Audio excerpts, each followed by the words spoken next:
I just got to the airport. I really hope you left already. Oh, God, you made it. What's up, cuz? I got some good shit from when we land. Wait, you're not, like, taking weed into Poland, are you? Oh, yeah. Benji? They don't give a shit about that stuff, man. I think they very much do give a shit about that. Hi, I'm Jesse Eisenberg, and I'm on the Toolkit podcast, talking about my new movie, A Real Pain. This is such a wonderful script. I'd love to talk about the evolution of it, because my understanding is that maybe it didn't happen overnight. It started with a personal experience or the inspiration 20 years ago? Yeah, thank you so much for asking that and for acknowledging that. Yeah, exactly. My wife and I took this trip to see where my family was from in Poland in 2008, and we went on basically every stop that the characters stop in this movie. My wife and I just were backpacking ourselves, doing the same thing, and kind of wound up. Trip culminated in seeing this house that my family, lived in, prior to World War II, and in this quaint, town of Krasnostaw, Poland, in the southeastern part of the country. And so I had this had been rattling around in my mind for a long time, and of course I, would occasionally go back and look at the pictures of that trip and kind of wonder why I didn't feel more of a profound emotional connection to this thing that should have maybe given me this profound emotional response. And then when I came back from Poland, I had written, it was my first play that I wrote, which was about my fictional relationship with my real cousin Maria, who had survived the war, and it took place in Poland, and I played a character named David who was sneaking weed into Poland, and we did that play in New York, and Vanessa Redgrave played my cousin. And because it's an older cousin, it's a different version of David, and it's an older. Good Vanessa Redgrave, yes, right? This is my real cousin Maria. She actually passed, unfortunately, of COVID, but she survived the Holocaust. I mean, the irony there, I guess. So I stayed with her in Poland for a little bit too. And I wrote a play about that. And so I tried to adapt that play for years. And as you mentioned, a lot of people, filmmakers listening to this, like. People probably who do this know better than anything. You have 17 scripts, obviously, that are half finished, unproduced, and this script, in some ways, was that for me, because I had wanted to make a movie in Poland, and I wanted to adapt that play. And this movie is very, very different from that play, but basically, I just wanted to make something in Poland. Why? Because I'm really curious. Because again, this is one of the best. I asked this because I think the script is incredible, and so. I'm very curious, why was that play, which worked on stage with you and Vanessa, I haven't seen it, but I heard it did. So why was that so hard to adapt to the screen? I'm curious. Oh, thanks. Yeah, my plays, that's my background as a writer's plays, and they are all, I don't know what you would call it. There's probably a name for this, but basically like a play that takes place on a couch, where there's like a couch in the middle of the stage, and then, you're in an apartment and it's a single set. And so the interesting thing about that play was that these two people who were kind of had a contentious relationship were stuck in this small apartment together, and because of that claustrophobic experience, they were able to uncover truth that brought them closer together, et cetera, et cetera. And then in a movie, and especially shooting a movie in Poland, you want to take it out of the house. And once you do that, like, the relationship has no reason for getting closer and closer. So it just was basically, it ruined the thing that made the play good. But I just had this feeling of like I would be so cool to shoot in Poland, because the stories that I like to tell are kind of like intimate and character driven. And when you make a movie, you can't just rely on that, because you kind of wonder what makes this like worthy of being on film. And for me, the idea of shooting in Poland and shooting kind of where my family came from, it was just a shortcut into making something that could be really cinematic without having to make my story more melodramatic. It's funny because it's one of those things where I can sense this. You had a feeling being in this place, and that's something you can do with movies, right? It's like it's not just the feeling, but it's that sense of being there, right? Exactly. And in the case of this movie, it was almost a non-feeling. The characters in this movie finally get to the house that my family actually lived in, the house that I visited in 2008 with my wife, and they basically are expecting a profound emotional catharsis and don't get it. And it's that interesting dissonance between what you might expect to feel and what you're not that is the interesting part of this movie for me. All the intense emotions that these characters are experiencing are about their relationship, even though the movie is set against the backdrop of real historical pain. Mm-hmm. I'm sorry, you wrote a short story then? Oh, yeah. Mm-hmm. Yes. In between all of this was like a short story that was, I think, in Tablet magazine, and it was about these two guys who go to Mongolia together, two buddies who go to Mongolia together and realize that their third friend from childhood has sold out to a Norwegian tourism conglomerate, and they both have like these they all have these existential crises on top of a mountain, living in a yurt. And I was trying to adapt that because I thought it'd be so cool to shoot in Mongolia. You know, I'd never seen kind of an American indie shooting on the hills of Mongolia. I thought that would be so cool, and I'd been there and I knew the landscape. And I was like probably 30 pages in. They had landed off their Aeroflot flight and were in a cab to Ulaanbaatar. And, you know, I realized script is not going to work, and it's just going to become another one of my 17 unproduced screenplays. And an ad popped up on the internet that said Auschwitz tours, and then in parentheses, with lunch.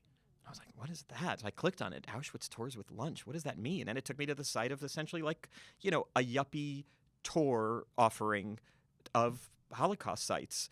But when I say yuppie, I mean that they were trying to kind of maintain all the creature comforts of a yuppie, you know, middle class, you know, urban lifestyle, but while visiting the sites of these harrowing, you know, historical events. And I just thought, this is interesting and ironic and sad and funny too. It's funny too because, you know, it's like explores the irony of the ways we try to experience other people's trauma in very kind of clumsy, unexpected ways.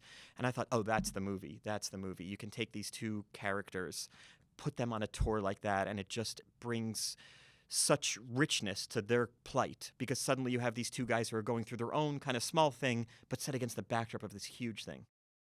One thing that I thought was beautiful was clearly these are two cousins that were very close and still have a bond from that family bond. And before this, obviously your character goes and has a kid and very busy professional, and Kieran's character Benji is obviously has had a lot of issues. And what's interesting is there's clearly a gap here of when they were close and now. Mm-hmm. And in a lot of ways, it feels like a lot of the richness comes from how they interpret that gap, but also kind of the unresolved emotion from that. And it feels like that's like something every time there's a dynamic between them, it feels like it's somehow exploring what happened in that gap. Exactly. That's exactly it. It's like these were cousins who were really like, as Kieran says in the movie, we were joined at the hip. We were born 2 weeks apart. It was fated that we should be together forever as best friends. And Kieran's character is just such an overwhelming, overbearing, charming, but also frustrating kind of person that it made my character, David, who just wants to have some kind of stability because he just feels like so on edge all the time, just in his general, you know, day, that it's just an overwhelming experience to be with Kieran all the time, and or his character, I should say. Kieran is incredibly, you know, charming. But basically, yeah. So it's as you just said, and thank you for putting it so flatteringly, which is that every moment they're together, they're exploring the space between what they were and what they are now. And in the movie, it's set up that their grandmother has just passed away. And so as cousins, you don't share parents, you share grandparents. And so if the thing that was literally linking them familially together is gone, you know, it makes you question, well, what is our relationship now? We have no reason to be together. You know, you've talked about this. In fact, you talked about it on an IndieWire interview, and I don't want the whole idea that you wanted to play the Benji character. Oh, sure. You know, and you ended up going to play the David character. And Emma Stone, your producer, I think rightly told you, you can't direct and play this unhinged character, which is smart. Yeah. So it's a good producer. But I'm really curious why you wanted to play Benji. Do you know? Because it isn't a role that we're used to from you. Yeah. You know, David plays much more into your on-screen persona that we know. Of course, exactly. So I think like the best play that I have made is called The Spoils, and I wrote a character that I played, which was named Ben, and the play couldn't be more different than what this movie is. But the character had similar kind of maladaptive charm and a kind of like narcissism that was probably well-intentioned, but manifesting in weird ways.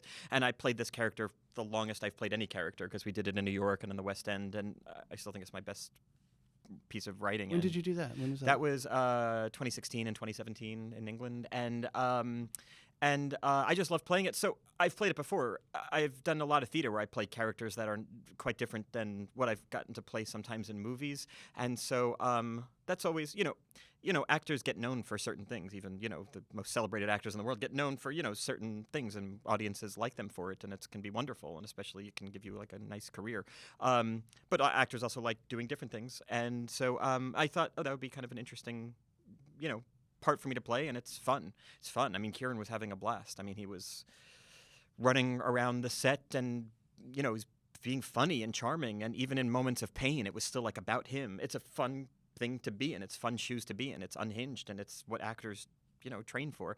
My character, on the other hand, was stressed out and closed off, and I was in that feeling and in those shoes the same way he was in his fun shoes. Can we talk about the statue scene in the beginning of the tour? It's what is it? It's the ghetto resistance. It's not actually the ghetto resistance. It's the Warsaw Uprising resistance. The ghetto resistance, but you're exactly right in that the ghetto resistance is statues, and we go to them first. But there's this kind of very specific fine line split, which is like the statues where we all pose in front of them is the Warsaw Uprising. Warsaw Uprising. Because I'm very curious. I've complimented it a few times. A very good script, but I'm very curious how that scene developed. Because obviously with Kieran, you're dealing with an actor who's very talented, but also I think has a very improvisational nature to him.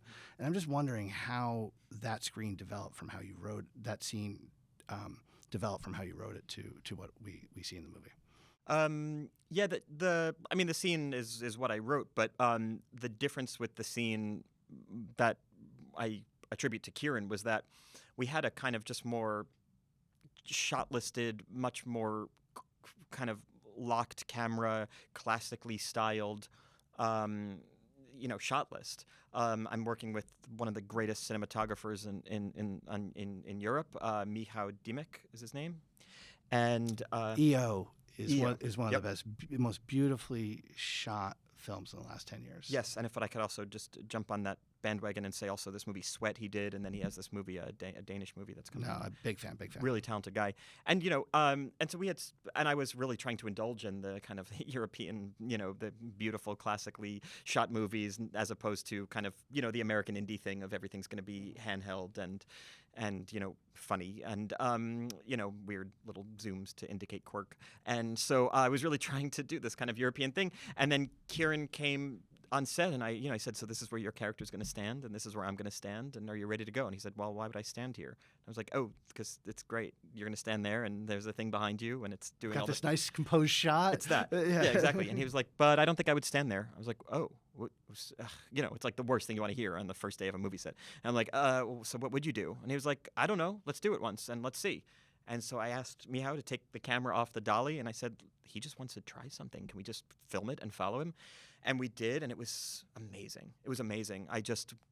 When the camera was not on me, because Michał, the cinematographer, was following Kieran, I looked over to my producer, it was Emma Stone and Dave McCary and Ali Herding, and they're standing there at the monitor, and just with huge grins on their faces. And I'm like, oh, this is it. This is what's going to work.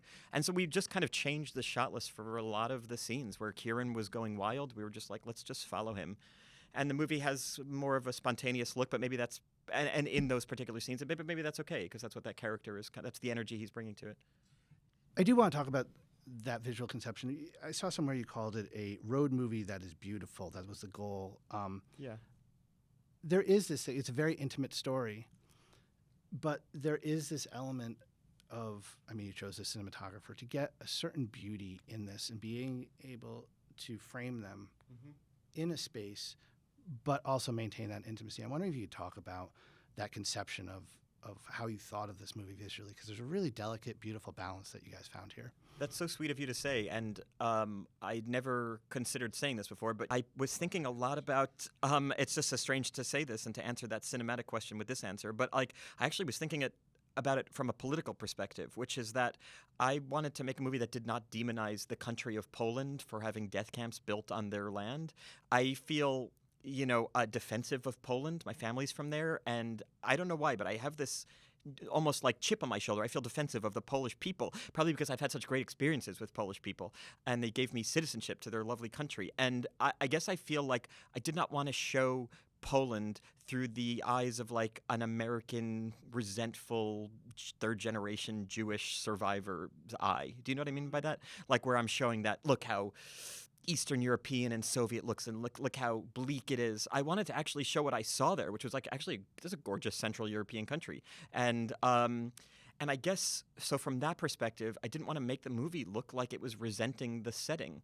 And I have to say, a lot of movies do that. A lot of American Jews go back to Eastern Europe and film the angry version of the feelings they have about Eastern Europe in that way. And I was like, I just don't see it that way. We're shooting during the spring, so it was fine. It was helpful to shoot beautiful blue colors and bloom, and so it was actually kind of a political decision to make it look beautiful. It's the image I wanted for the movie. And I'm going to Poland on Sunday, and we're showing the movie in 3 cities. We're doing premieres. Are you going to Camera Homage?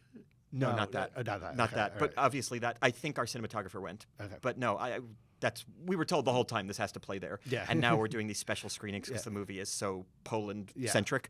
And, it was just like, just a feeling like I want Polish people to watch this. I want my family to watch this, and I want everybody to feel good about this. The scene, I don't know how much of this, I guess it was probably, will you tell me how much was planned? The beautiful montage where I guess it's the elements of the signs of the Jewish life before in this exactly. town. Is it Lubin? Lublin, yeah. Exactly. Could you talk a little bit about that, because it's beautiful? Yeah, it's so funny because you said, I wonder how much of this is planned. And the truth of it is, it's the one area of the movie that was basically, what's the word? Last resort, I can call it. Basically, we had the full cast, so it's this tour group. We had this full cast available for one day in Lublin.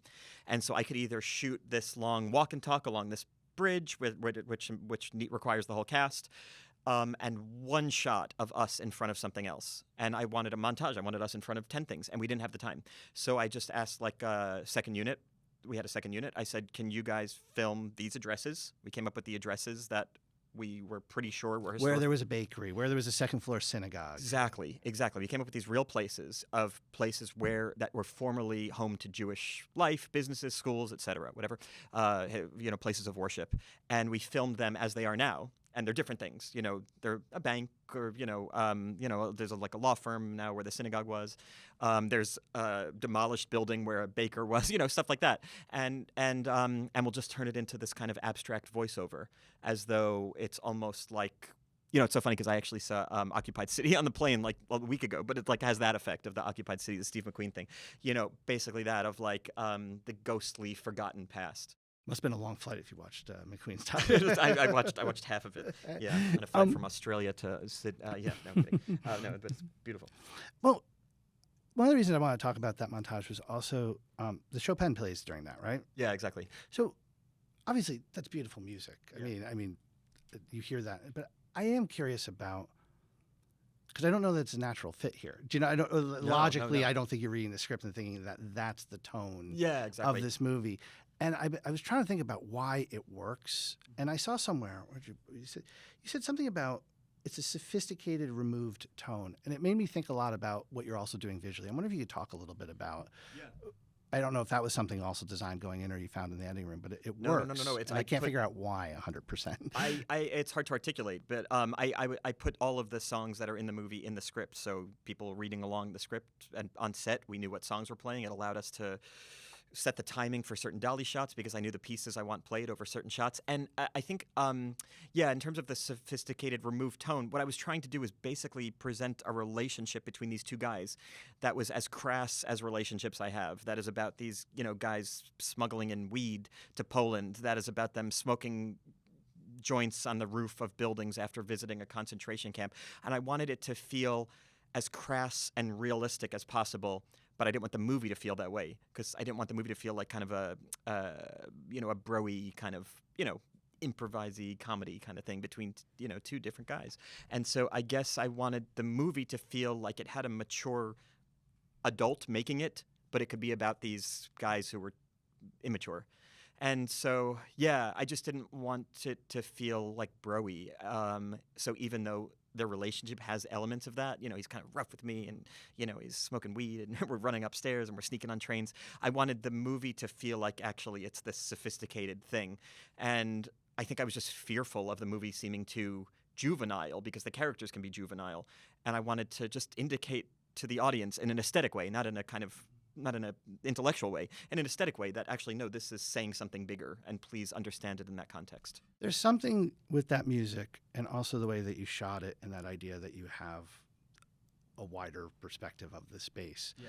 That is an incredible balance there. And I mean this in a compliment. It feels a little bit like Quran. It feels a little bit like Rossellini, the way that's a very sophisticated thing of being able to maintain that balance, not just counter the bro-y part, but also a perspective as a director that you could, that you're speaking to the audience on both levels. Yeah, exactly. That's the goal. If I have the, if I can figure out the ways in, I like to do stuff like that all the time. In my work, my background is really playwriting, so I've been dealing less with the kind of great tools, so to speak, of cinema. But as I get more, and I'm doing my next movie soon, and I just want to be able to kind of take advantage of all of the things that movies can do that stage can't. Soundtracks, shots, close-ups, moving, subjectivity, stuff, colors, stuff that I wasn't able to do as a playwright. I'm trying to do a little bit more now, just because it's a medium that has just an infinite amount of options. Is that something, this is your second feature, and obviously you've been around sets a good portion of your life, so it's not like filmmaking is new to you, but directing a movie is always an experience. Is that something, off your first film, did you leave that just with a million and one things? Oh, I want to try this again. I want to do. Is that something that's happening where it's like? There was one thing I left that movie with, which was just that when I was editing my first movie, I got a call from this great editor who we had asked as a favor to kind of watch and give notes, and he just eviscerated me for a lot of the movie.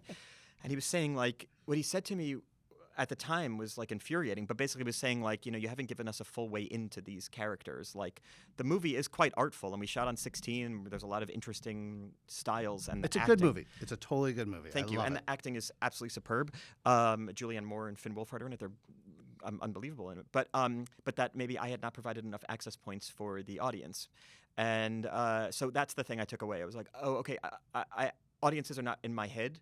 So I have to I make the extra effort to at least indicate who's good, who's bad, who are we listening to, who are we following, even if that means that they're doing something transgressive, even if that means the characters are doing something distasteful, still kind of just ground it in what are we watching here? What are the rules of this world? And maybe I didn't do that well enough.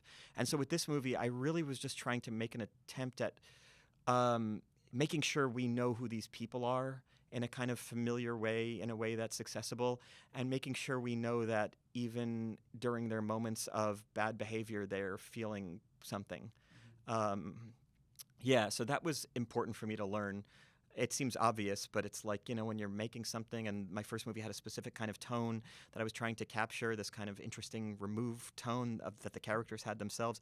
Yeah, that maybe I dropped the ball in some area. I don't know. I'm always learning, and I assume anything I'm doing is, is going to be, I guess, torn apart. So but I'm just not sure actually what it is they're going to tear it apart for while I'm making it.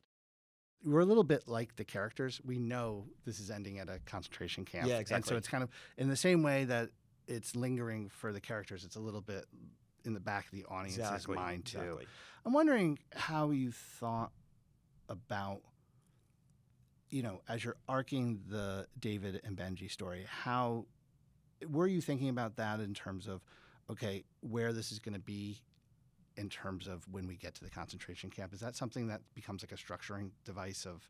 Yeah, that is such a good question, because the answer is yes, but I probably would never say that. Yeah, but the answer is yeah. I knew that they're going there at the end of the trip. And so what it did for me just as a writer, was basically thinking, this is kind of I can use that for anything. It's like a get out of jail free card for writing, because basically going to a place like that, and sorry to use now I realize it's strange to say get out of jail free card, going to a concentration camp, but basically what it would allow me to do is reset any kind of the emotional tension, because a place like that is so harrowing and so overpowering that I knew that if that's the end goal for them, that I knew it can actually do a lot for me between the characters, because what you could do is it can either heighten the tensions because they're going to this place that's fraught, or actually it can thaw out tensions that have already built up. Tensions seem minimal. They can exactly. seem minimal, or they can seem heightened. That's exactly right. So I knew, I just knew it would provide a kind of what's the word, end of a second act trick for me. Now, what about how we experience it and how you decide to film it? It's obviously there's been a lot of Holocaust movies, but it's very. I've never quite seen it filmed this way and from this perspective, and I'm wondering what you were thinking about. Yeah, thanks. I was thinking that if I should have like the great privilege of being able to shoot at a place like this, Which was not easy, right? No, gosh, not at all. No, I know. I mean, so this camp we shot at Majdanek, they're not Auschwitz. You know, they're not like the known camp. And so most of their calls are, hey, can we shoot a movie there and set it at Auschwitz in 1942 and have 100 extras running around in Nazi uniforms? And so they just like have a blanket policy of like, no, we don't have like narrative movies here. So no, we had to like, it took months of just kind of like talking about them, what my intentions are, of, changing some of the script language to fit what they wanted to present. And the fact that you're so hyper specific about a space they probably love, right? Yeah, exactly. But once exactly that, it's like, okay, they want to shoot they want to shoot Majdanek, they want to shoot us, our camp. That's what it was written for, because that's where I went. And they want to shoot it modern day. It's like, okay, so finally what we got to is like, we're doing the same thing. I'm trying to expose this place, and you're trying to expose this place as you run a museum out of it. We're both actually trying to do the same thing. And then just in terms of shooting, I was almost mortified to write scenes in a concentration camp, because it's just like, I think there's a quote, I don't know if it's Claude Lanzmann or something, where it's like, the Holocaust is unfilmable, is the lore. I mean, the decision of even where to put the camera has got to be fraught. Exactly. Because on the one hand, you want to show the bad thing, and on the other hand, you don't want to like exploit it and basically look like you're manipulating the audience to feel bad about something. Exactly that. So in the script, basically it said, I was just very explicit in the script. I was like, I think I put a note in the script, and I said, this is the first time we will not hear Chopin underscoring it. These will be simple shots. The characters will walk in and out of the rooms, and it's basically how we shot it. We set up a shot. Characters, the cast, didn't rehearse. They just walked in. I told them, try not to overlap each other with your bodies so we can see everybody, and then whatever you feel, and then you could walk out. And so we just kind of filmed it that way, and some of the actors actually did have kind of breakdowns, emotional breakdowns.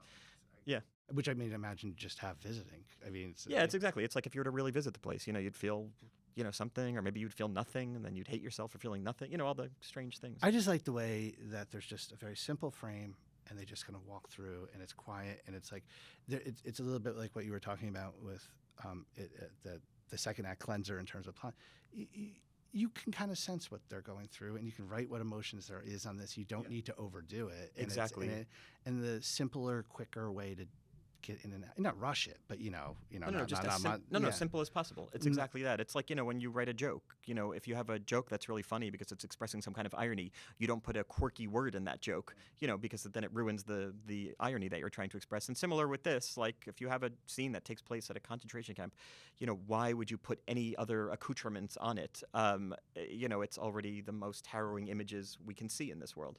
I saw the film at Sundance, and then I watched it again last night. And one thing that I was really toying with, and I never do this, but I keep playing with the title in my head, A Real Pain. Yeah. And I almost wondered, and I was thinking about it last night, could you have added a question mark to that? I'm trying to think, because it's a title that works on so many different levels. But then I started to wonder if Jesse's asking, is this that last shot of Kieran and that's exactly is our modern problems. Yeah, are they valid? Yeah. Is it okay to feel bad for ourselves? I don't know. I mean, like I'm on the subway and I'm like pissed off that my subway is like a little late, but I'm also reading the New York Times about the war in Ukraine. I'm like, why am I angry about my subway being late? These people are like displaced. It's horrific, dying.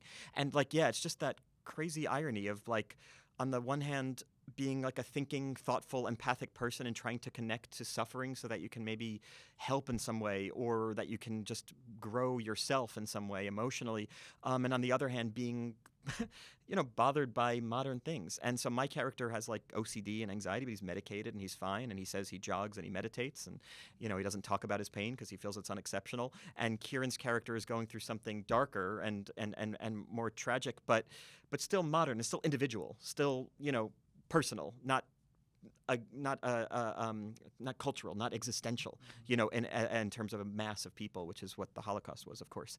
And so, yeah, the question is that, yeah, is our pain valid? Can we feel bad for ourselves? Should we feel bad for these two characters? Should we, as an audience, feel bad for Kieran? Should I, as the character David, feel bad for my cousin? when I just feel like, he has these issues, and it's just, how is it possible that he has these issues when our ancestors had so much more?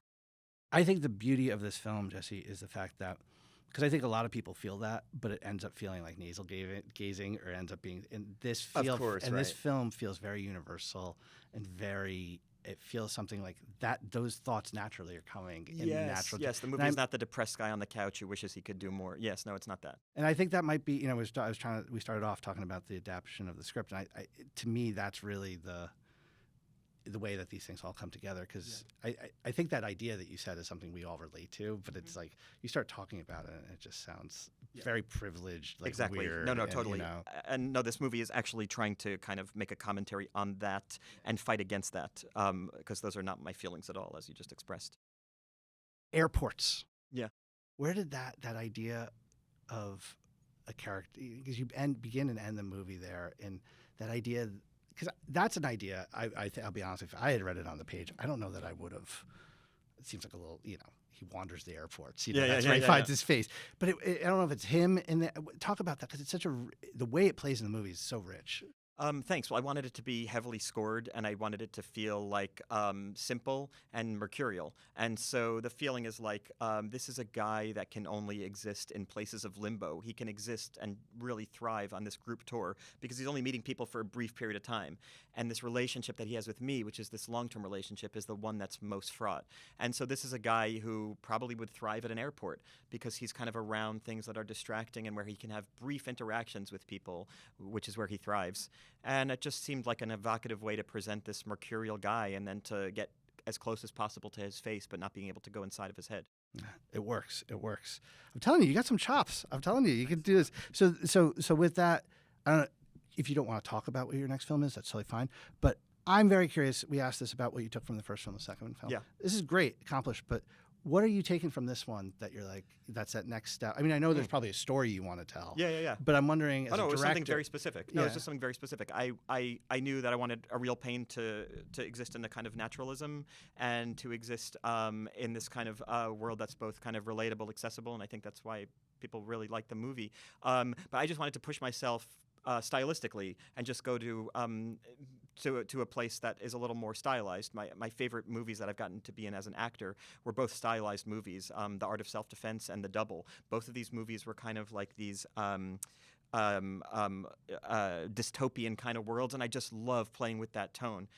Maybe I can't do it well, but I just know that's where I want to push myself. And that's where you want to. That's where I want to go. Yeah, you took a step here, and now you'll go a little further. Exactly. With it. Okay. Well, we look forward to it. Thank you so much. Thank you. What a nice interview. Thank you for doing this.